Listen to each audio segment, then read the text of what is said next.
Hey fam, I am Felicia James, but you could call me not Comey, and welcome back to my channel for more Wheel of Time.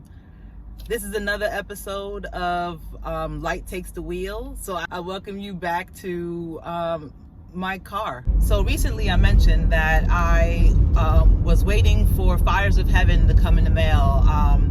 As I might have mentioned, of course, as I mentioned before, I'm collecting the books. Even though, you know, I have all the audio books, I just feel like I want to have the actual book, you know. So I decided to start collecting the books. But it's parts to this story. So one day, long after I basically, you know, listened to all the books on audiobook basically several times over, you know, I was just off one day with my wife and we were in Ollie's. I don't know if you guys are familiar with that store. And funny enough, it was my first time in the store, but my wife goes to that store all the time with our daughter and picks up books. And this is, you know, a while back when you actually went to stores and looked around, casually browsing. That's so 2018. We were just looking around, and out of nowhere I came across The Knife of Dreams, and I was like, oh, yeah. I was just like, I am buying this book. And she was like, what's that? And I was just like, remember the book series that I've been listening to over and over? And she's like, oh. So I was like, I'm not leaving here without this book. So I decided to go and buy the book. And I had that book, and funny enough, it is literally I chose as my favorite book, even though there's tons of really great books with the Wheel of Time. But Knife of Dreams is just altogether just an amazing book, besides it being the last book that Robert Jordan wrote for the Wheel of Time. And so I had that book, and then one day I decided, you know what, let me continue to collect the books. So I ordered Eye of the World, and I don't know how I didn't realize that I was picking maybe good condition. I assumed that it basically would come with a dust cover, but it didn't come with a dust cover. Who does that? So anyway, I have the Eye of the World, and I'm looking for a dust cover. If anybody knows somebody with a dust cover for the Eye of the World who wants to sell it, I don't want to take anybody's dust covers, but if there's some collection of old dust covers for the Wheel of Time, please inbox me. Call me not call me at gmail.com, please.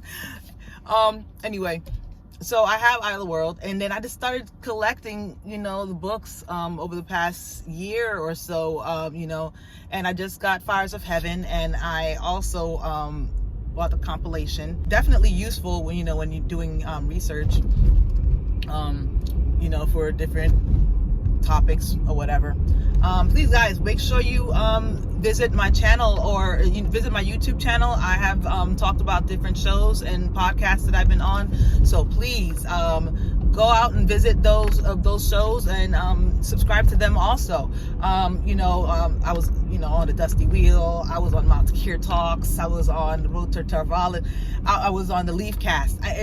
All those places I had a blast. Thank you all for, you know, for having me. I enjoyed it. So I'll put links in the bottom of this video. Please go ahead, subscribe, like, share. Anyway, oh yeah, if you haven't done so before, please go ahead and like, comment, subscribe, and share my video. I really appreciate you guys coming by, you know, all the support, this listening, and this having talks with me. This is great stuff. Anyway, so I've been collecting the books, and then I finally got the Fires of Heaven, and I was just like, I was just looking at it and looking at the books that I have, and I have some of my old Octavia Butler books on there, and you know, a couple of other books that I've really enjoyed over the years. Most of my books are all at my parents' house, basically on their library shelf. When we lived with them for a brief moment, basically I decided for some reason to put all our books on their built-in wall shelf, and I just never collected them when we moved out years ago. Anyway, so I was like, babe, now that I'm collecting the books, do you think I should actually read them? And she's just like, hold on, so you've never read these books? I'm just like, no. I had the audiobook. That's how I got introduced to it. And I've been just listening and re-listening to all the audiobooks over and over. And she's like, how many books? 15. And she's like, that's just madness. And so I'm like, okay. So she's just like, yes, I think that you should crack open those books and read those books. I'm like, you right. So I decided I'm going to start reading the Wheel of Time books. It's about time. Definitely, especially doing, research for different topics and shows, I realized that how much, I go back to the books just to see it almost through the eyes of the people who experienced the books the way that the first time that they read it. And I'm just like, you know what? I want to experience that. I want to go through and see the words, see which words were capitalized, see which words see how Robert Jordan presented those books on those pages. I feel like everyone has their way, their own imprint. I mean, I'm a writer also, so I notice things like that. But it's just the way things have changed as far as my commuting. I have a child now, so when I'm home, I'm home. I don't have time to just sit down and crack open books unless I make time, and I used to live in New York City and commute for for years on end. And even when I moved to Georgia, I commuted, so I was able to sit down and actually read a book. So I read books and ebooks later on, basically. But that was, I loved reading books. I loved buying books. But once everything, once it came to me, basically just being better for me and my family, basically to commute, I just started basically going to audiobooks. And that's not shaming audiobooks at all. I loved the Wheel of Time audiobooks. Michael Kramer and Kate Redding are a world treasure, universe level treasure, plain and simple. We should protect them like we do the crown jewels and the Independence Day, the Declaration of Independence. Anyway, so that's one part of it. Another part of it is basically the fact that now that I'm kind of, starting to read the books, I thought about the fact that a lot of people read the New Spring when it came out. So that's, to them, a better place to read. And when I started listening to the audiobooks, I was just like, Indiana Jones. Like when in The Last Crusade, where he's just like Jehovah, Jay, and just go straight. So I went straight to New Spring. I'm sorry. I basically, and now, funny enough, and I listened to New Spring, I'm just like, yeah, you're right. I should have basically listened to New Spring later on. It completely, spelled a lot of things out for me.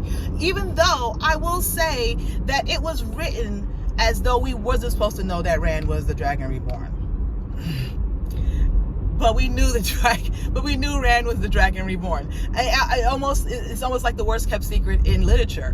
Why he has 96% of the first book, his point of view, basically, in the first book of these of the series. And it's like, yeah, it would make complete sense that that he is the main character.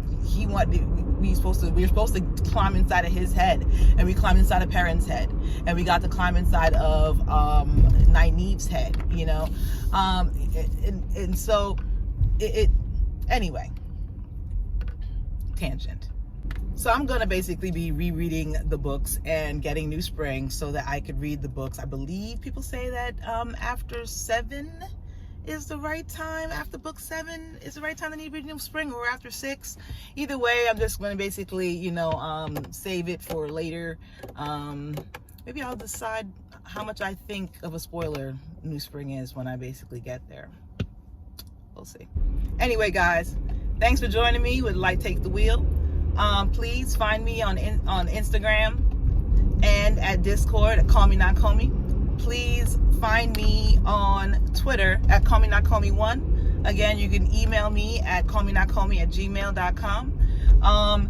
Please find my Discord channel and submit a entry for my episode 1 pool contest, basically. So I'm having a $25 Amazon gift card giveaway for the person who gets the release date for episode 1. I hope you basically come out and join. I'm gonna keep talking about just basically my love of Wheel of Time. So whenever you're in the car, join me on the ride. Anyway, till next time, may you always find water and shade.